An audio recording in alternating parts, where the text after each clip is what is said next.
शिकारापुर गांव में रहने वाले रमैया की दो बेटियां थीं, प्रीति और काजल। प्रीति का रंग सांवला और काजल का रंग बेहद गोरा था। कुछ दिनों पहले ही उनकी दर्जी माँ की मौत हो गई थी। इस सदमे ने रमैया को इस कदर घेर लिया कि दुनियादारी से उसे कोई वास्ता नहीं रहा। ऐसे में घर की स्थिति बिल्कुल बेकार हो गई। फिर एक दिन चंदा उनके घर आती है। अरे प्रीति, क्या बात है बिटिया, तू चौखट पर क्यों बैठी है? चंदा मौसी, मुझे कुछ भी समझ में नहीं आ रहा। बापू और ज्यादा बीमार हो गए हैं। घर में खाना बनाने को कुछ भी नहीं बचा है। अब मैं क्या करूं? प्रीति, इस वक्त तेरे कंधों पर तेरे बीमार बापू और छोटी बहन की जिम्मेदारियां हैं। ऐसे में तू ही हिम्मत खो बैठेगी तो कैसे चलेगा? तू तो अपनी माँ के जैसे सिलाई बुनाई करती है ना, तो फिर तू दर्जी क्यों नहीं बन जाती? उससे दाना पानी के लिए सोचना तो नहीं पड़ेगा बेटी। चंदा की दी हुई सूझबूझ के बाद से प्रीति अपनी स्वर्गवासी माँ की सिलाई मशीन पर कपड़े सिलना शुरू कर देती है। कपड़ों की बेहतरीन सिलाई बुनाई देखकर सभी लोग उसी से कपड़े सिलवाने लगते हैं, मगर प्रीति को उसकी मेहनत के बराबर पैसे नहीं मिलते हैं। दिन रात आंखें फोड़कर मेहनत करने के बावजूद भी सिलाई में अच्छा मुनाफा नहीं मिल रहा। घर का दाना पानी और बाबू की दवा दारू तक का भी खर्चा नहीं निकल पा रहा है।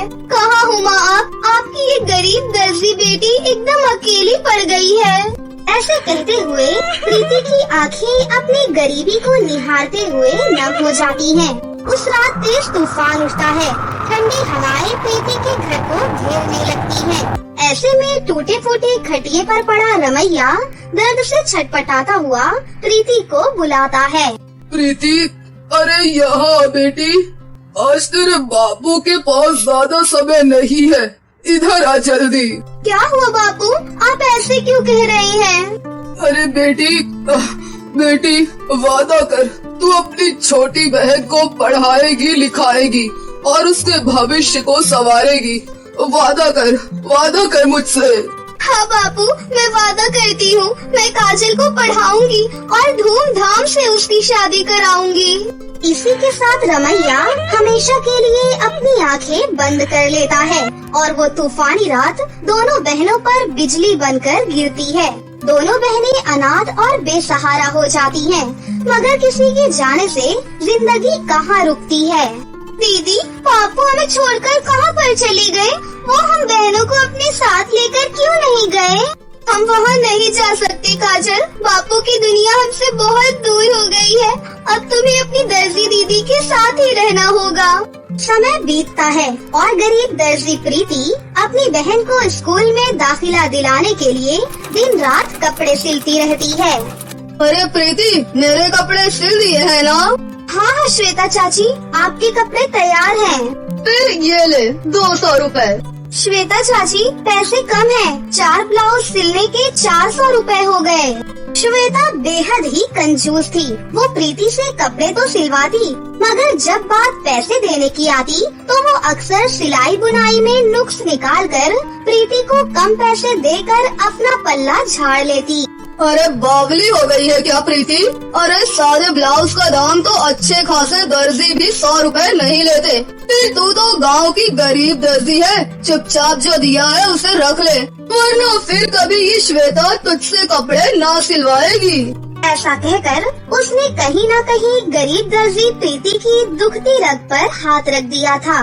प्रीति पैसे लेने के बाद कपड़े सिलती है और पाई पाई जोड़कर काजल को स्कूल में दाखिला दिला देती है। काजल, मेरी प्यारी बहन, आज से तुम स्कूल जा रही हो। तुम्हें पढ़ लिख कर अपनी दीदी का नाम रोशन करना है। तुम ऐसा करोगी ना? हाँ दीदी, अपनी दर्जी दीदी की मेहनत जाया नहीं जाने दूंगी। मैं बहुत मेहनत करूंगी। समय बीतता है और दोनों बहनें अपने अपने हिस्से की मेहनत करती हैं। फिर कई सालों के बाद दीदी, आपकी बहन ने 12th में टॉप किया है। यकीन नहीं होता कि 10 साल बीत गए और मेरी छोटी सी बहन अब 20 बरस की हो गई है। दीदी, अब बस बहुत हुआ। अब मैं मेरी आगे की पढ़ाई अपने बलबूते पर पूरी करूंगी। अब इस छोटी बहन को अपनी जिम्मेदारी निभाने दीजिए। बरसों से ये हाथ सिलाई बुनाई कर रहे हैं। अब इन सोनी हथेलियों को सजाने की बारी है। काजल बिल्कुल सही कह रही है बेटी। अब तुझे अपनी गृहस्थी बसा लेनी चाहिए। तेरे लिए एक रिश्ता देखा था तो मैंने उन्हें आज तुझे देखने को बुलाया है। जा जल्दी से तैयार हो जा।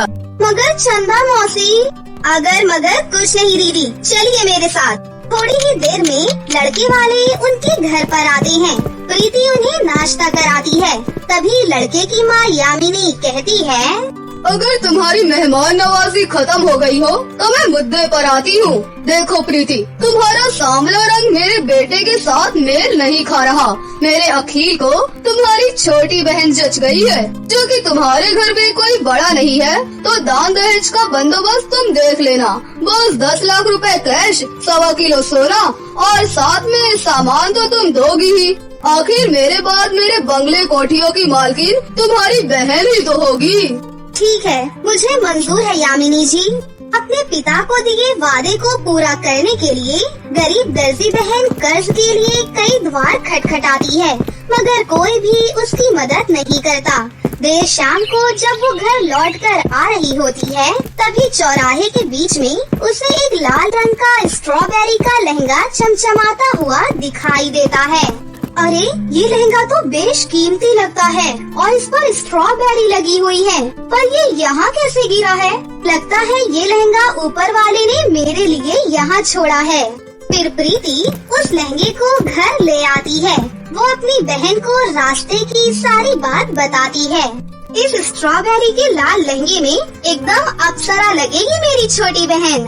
मगर दीदी, क्या आपने ये सोचा है कि दान दहेज के पैसे कहाँ से आएंगे? यही तो सोच रही हूँ मेरी बहन। काश इस लहंगे की तरह पैसे भी मिल जाते।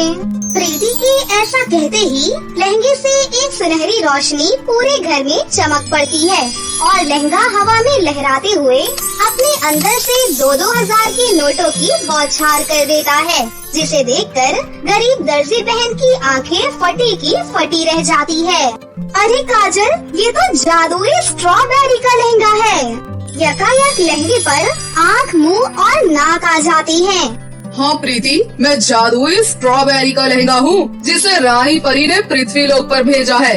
इससे तुम्हारे घर के सारे दुख मिट जाएंगे। ये जादुई लहंगे, क्या तुम मुझे सब कुछ दे सकते हो? आजमा कर देख लो। कुछ दिनों में मेरी बहन की शादी है। मैंने लड़के वालों को दहेज में 1.25 किलो सोना देने का वादा किया है।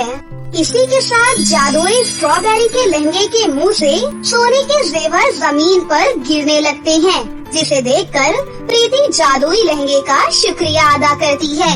अरे वाह दीदी, ये जादुई स्ट्रॉबेरी का लहंगा तो बिल्कुल जिन के जैसा है। जो भी मांगो पलक झपकते ही पूरा हो जाता है। तब तो इससे आपका सांवला रूप भी संवर सकता है। जादुई स्ट्रॉबेरी के लहंगे, इस बार मुझे तुम्हारी जरूरत है। ध्यान से सुनो, क्या तुम मेरी दीदी को सुंदर बना सकते हो?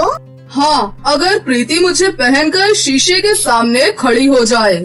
जैसे ही प्रीति जादुई स्ट्रॉबेरी के लहंगे को पहनकर शीशे के सामने खड़ी होती है, उसके सर के बाल से लेकर पैर तक एक सुनहरी प्रकाश में घुल मिल जाता है और कुछ ही देर के बाद जैसे ही वो रोशनी कम होती है, प्रीति का रूप गुलाबी जैसे खिल जाता है। अपना इतना गोरा रंग देखकर प्रीति खुशी से चहक उठती है।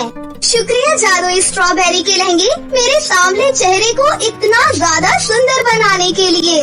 प्रीति का बदला हुआ गोरा चेहरा देखकर पूरे गांव में उसकी खूबसूरती के चर्चे चलने लगते हैं। साथ ही प्रीति को अर्जुन नाम के एक अमीर लड़के का रिश्ता भी आता है और दोनों बहनें एक साथ दुल्हन बनती हैं। दीदी, ये जादुई स्ट्रॉबेरी का लहंगा आपकी अमानत है, इसलिए ये आपके शरीर पर ही सजेगा। बस एक आखिरी बार मेरी मदद कर दो, मुझे अपने जैसा एक सुंदर सा लहंगा दे दो। फिर जादुई लहंगे से निकली सुनहरी किरण जैसे ही काजल पर पड़ती है, वो हूबहू वैसे ही स्ट्रॉबेरी के लहंगे में सजी नजर आती है। जिसके बाद प्रीति अपने जादुई स्ट्रॉबेरी के लहंगे को पहनती है। उस पर जादुई स्ट्रॉबेरी का लहंगा हीरे के जैसा चमक रहा था। शुक्रिया जादुई स्ट्रॉबेरी के लहंगे, तुम्हारी मदद से हम गरीब दर्जी बहन ने ये दिन देखा है। हाँ, इस जादुई लहंगे ने हमारी दुविधा को मिटा दिया।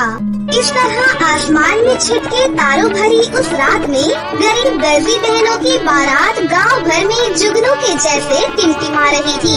इसके अंत में दोनों बहनों की शादी का सपना साकार हो जाता है। संध्या बच्चों को स्कूल से छुट्टी के वक्त घर लेकर आ रही थी, पर उसकी आंखों में आंसू थे। अब क्या करूं? बच्चों की फीस अगले 15 दिन तक नहीं भरी तो बच्चों का नाम स्कूल से काट देंगे। 6 महीने की फीस कहां से लाऊंगी? मुझे कुछ समझ ही नहीं आ रहा। मम्मी, बर्गर खाना है, बर्गर लेकर दो ना। मम्मी, मुझे भी बर्गर खाना है। भैया, बर्गर कितने का दिया है? 20 रुपए आलू टिक्की और पनीर लगाकर 25 रुपए का है। 20 रुपए वाले 2 दे दो भैया। ये बर्गर बनाना कितना आसान है। अगर इसमें सब्जियां अच्छी लगा कर दे तो। ये लो आपके बर्गर। मम्मी, मुझे पनीर वाला खाना था। भैया, ये लो 5 रुपए और पनीर लगा दो। बस इतना सा टुकड़ा पनीर का, इसके 5 रुपए। ऐसे तो तुम ग्राहकों को लूट रहे हो। बहन जी, 25 रुपए में इतना ही पनीर मिलेगा। हमें भी तो बचत करनी होती है। अगर एक ही बर्गर में ढेर पनीर लगा दिया तो फिर हमने दुकान चला ली। और इतना ही कम लग रहा है तो खुद घर पर क्यों नहीं बना लेते बर्गर? बर्गर वाले की ये बात संध्या के मन में घर कर गई और उसके मन में विचार आया, अगर मैं बर्गर का काम खोल लूं तो मेरे पास भी इतने पैसे हो जाएंगे कि मैं घर के खर्चों में हर्ष की मदद कर सकूंगी। और फिर बर्गर बनाना भी तो बहुत ही आसान है। घर जाकर माँ जी और हर्ष से बात करती हूँ। संध्या हर्ष और अपनी सास से बर्गर का ठेला लगाने की बात करती है। लो, कर लो बात संध्या बहू। अब तुम भी बच्चों से बात कर रही हो। पता है तुम्हें, हम औरतों का घर से निकलकर बाहर काम करना कितना मुश्किल है। हम औरतें घर के चूल्हा चौका ही निपटा ले, वही गनीमत है। पर माँ जी, आजकल बर्गर का काम बहुत चल रहा है। अगर मैं ये कर लूँ तो इससे हर्ष को भी पैसों की मदद मिलेगी। मुझे 15 दिनों के अंदर बच्चों की स्कूल की फीस भी जमा करनी है। हर्ष की सैलरी घर के किराए और घर के खर्च में ही लग जाती है।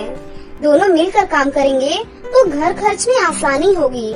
माँ, संध्या का मन है तो मुझे लगता है हमें संध्या को काम करने से नहीं रोकना चाहिए। अब तू भी इसका ही साथ दे रहा है।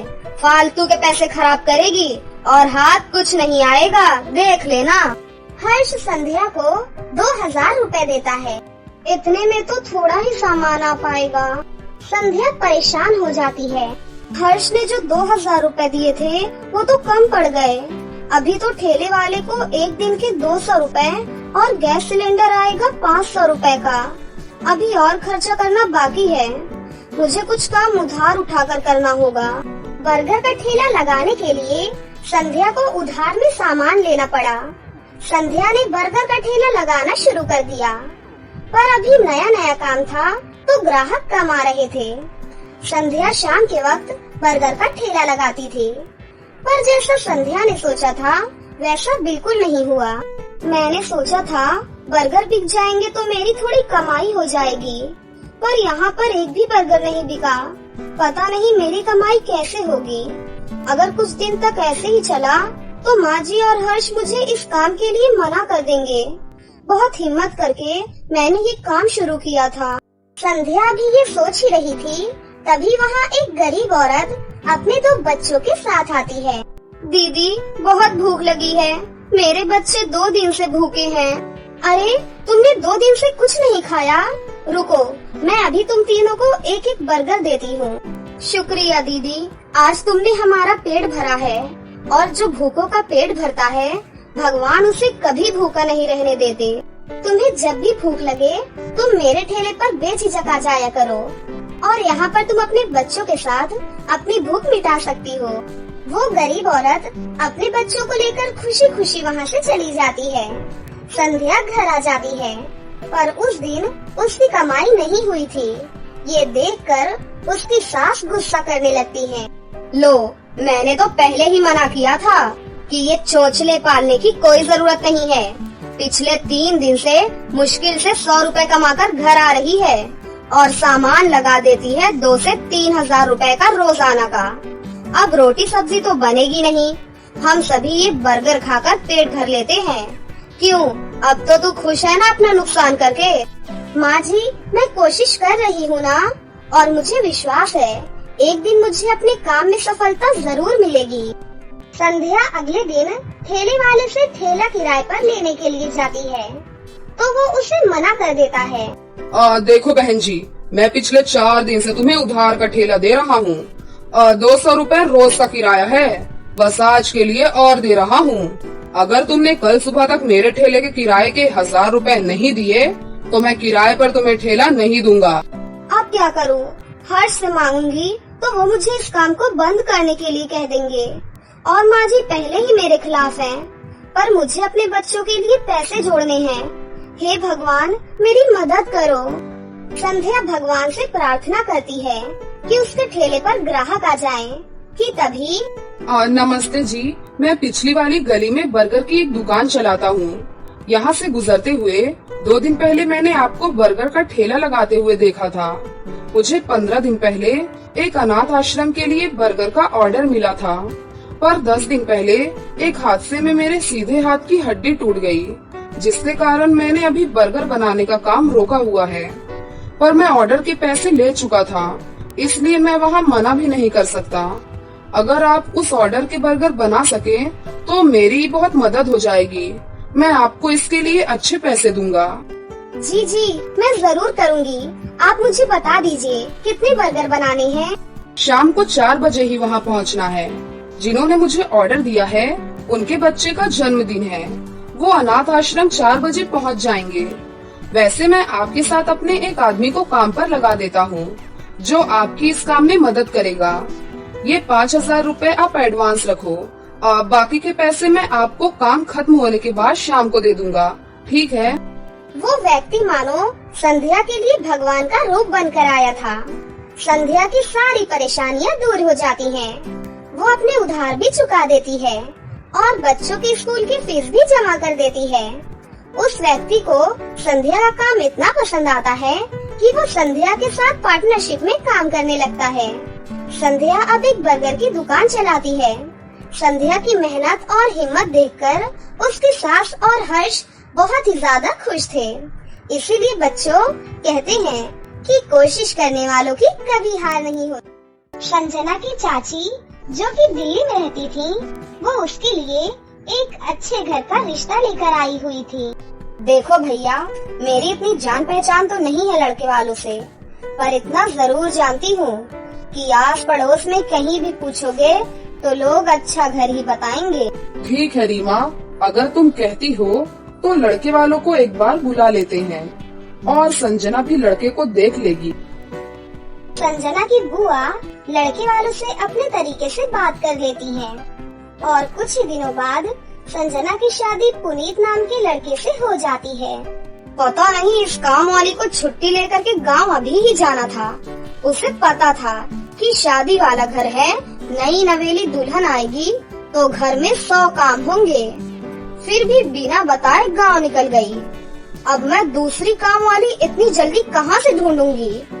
कांता, एक प्याली चाय दे दो तो बड़ी मेहरबानी होगी। सुबह से एक प्याली चाय भी नहीं मिली है। तुम्हें तो जब देखो चाय पीने की पड़ी रहती है।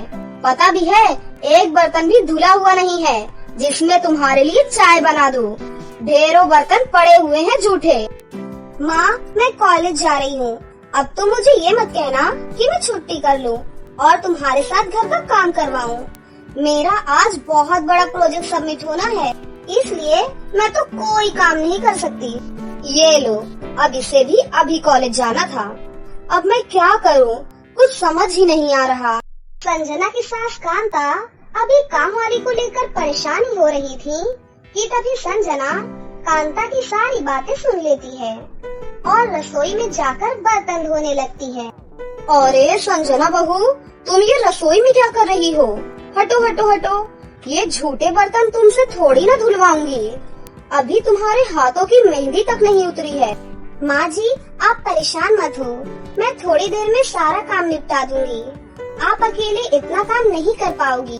ठीक है, अगर तुम कहती हो तो मैं कोई और काम कर लेती हूँ। माँ, पड़ोस में किसी से पता करो, शायद कोई और काम वाली मिल जाए। मैंने पहले ही पूछा था, पर अभी किसी भी काम वाले के पास समय नहीं है। पुनीत काम पर चला जाता है। संजना सारे घर का काम करती है। अब तो रोजाना ही ऐसा ही होने लगा। काम वाली तो थी नहीं। संजना की नंद अंजलि सुबह होते ही कॉलेज निकल जाती और सास पैरों में दर्द के बहाने बिस्तर पर आराम करती। संजना तो मानो घर के काम में ही उलझ सी गई थी।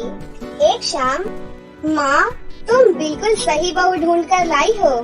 बेचारी गरीब घर की है, इसीलिए चुपचाप संस्कारी बहू की तरह घर का सारा काम कर लेती है। अगर कोई पैसे वाले घर की लड़की बहू बना कर ले आती तो वो पूरे घर को अपने इशारों पर नचाती और तुम और मैं बस दिन भर बर्तन ही घसते रह जाते। तभी तो मैंने इसकी बुआ को शादी के लिए हाँ कह दिया था। मुझे पता है ये गरीब घर की लड़कियाँ बड़ी सीधी सादी बहुएं साबित होती हैं। अब काम वाली गांव भाग गई। सोच, ये ना होती तो कौन काम करता। कांता, तुम दोनों माँ बेटी को तो संजना बहू का शुक्रगुजार होना चाहिए। बेचारी ने आते ही पूरा घर संभाल लिया। ऐसे ही दिन बीत रहे थे।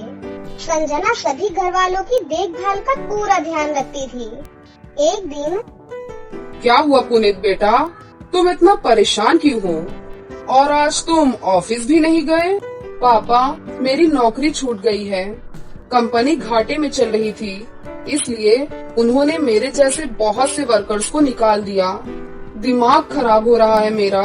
गाड़ी की किस्त भरनी है, घर का लोन भी पूरा नहीं हुआ है, घर का खर्चा, अब सब कुछ कैसे होगा, कुछ समझ में नहीं आ रहा है। पुनीत बेटा, चिंता मत कर, अब कोई ना कोई रास्ता तो निकल ही आएगा। ज्यादा होगा तो कुछ दिनों के लिए मैं कोई काम कर लूँगा। पापा, मेरे होते हुए आप काम नहीं करोगे, मैं कुछ सोचता हूँ। पुनीत दूसरी नौकरी को लेकर परेशान था। उसे कोई काम नहीं मिल रहा था। घर में पैसों की तंगी भी शुरू हो गई। पुनीत ने अपनी गाड़ी बेच दी। घर के लोन को लेकर वो परेशान था। 15,000 रुपए की किस्त उसे भरनी थी।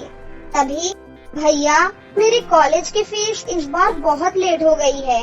मेरा आखिरी साल है। अगले महीने की 5 तारीख तक 12,000 रुपए फीस के भरने हैं। अच्छा ठीक है, मैं कुछ इंतजाम करता हूँ। तभी संजना अपने मन में ये सोचती है कि ऐसे खाली हाथ पर हाथ रखकर मैं नहीं बैठ सकती। घर में सभी बहुत परेशान हैं। मुझे कुछ करना होगा। पता नहीं मेरी सहेली रूपा ने बात कर ली कि नहीं। मेरे काम के लिए पूछती हूँ। हेलो रूपा, मैं संजना बोल रही हूँ। तूने बात की? फिर पार्लर में जगह खाली है क्या? हाँ, मैंने बात कर ली है। 12,000 रुपए महीना देंगी बबीता मैम। तू हाँ बोलती है तो मैं बात कर लेती हूँ। ठीक है, तू हाँ बोल दे, कम से कम कुछ तो पैसे आ जाएंगे। संजना पुनीत से पार्लर में मेहंदी लगाने की नौकरी की बात करती है। पहले तो वो मना करता है, पर संजना उसे समझाती है।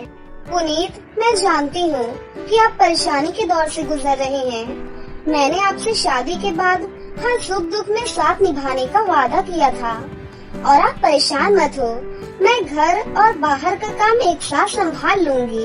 ठीक है संजना, तुम कल से पार्लर में नौकरी के लिए जा सकती हो। अगले दिन से संजना सारे घर के काम करने के साथ साथ पार्लर भी जाती और वहाँ पर पूरा दिन मेहंदी लगाने का काम करती और शाम के वक्त घर आती। संजना बहुत मेहनत कर रही थी ताकि वो अपने परिवार की मदद कर सके। संजना बहुत सुंदर मेहंदी लगाती थी। ये बात उसकी सास को तब पता चली जब उसने पार्लर में काम करना शुरू किया।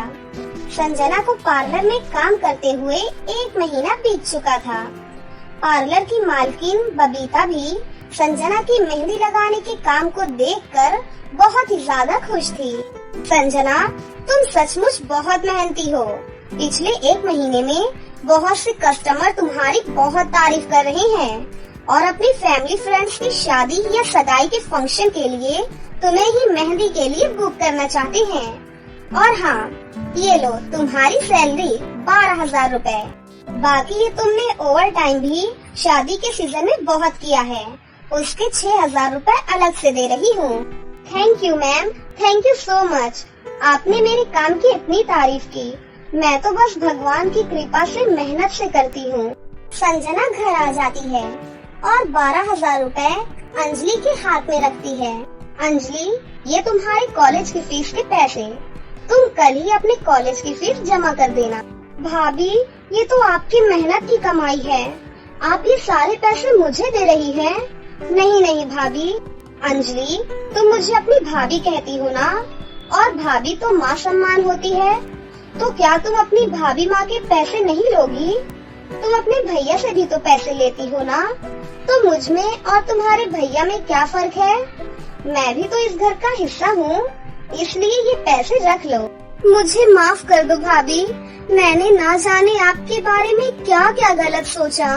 पुनीत को भी दूसरी नौकरी मिल जाती है। अब संजना और पुनीत दोनों मिलकर काम करते थे। कांता और अंजलि भी अब संजना के घर के काम में बहुत मदद करती थी।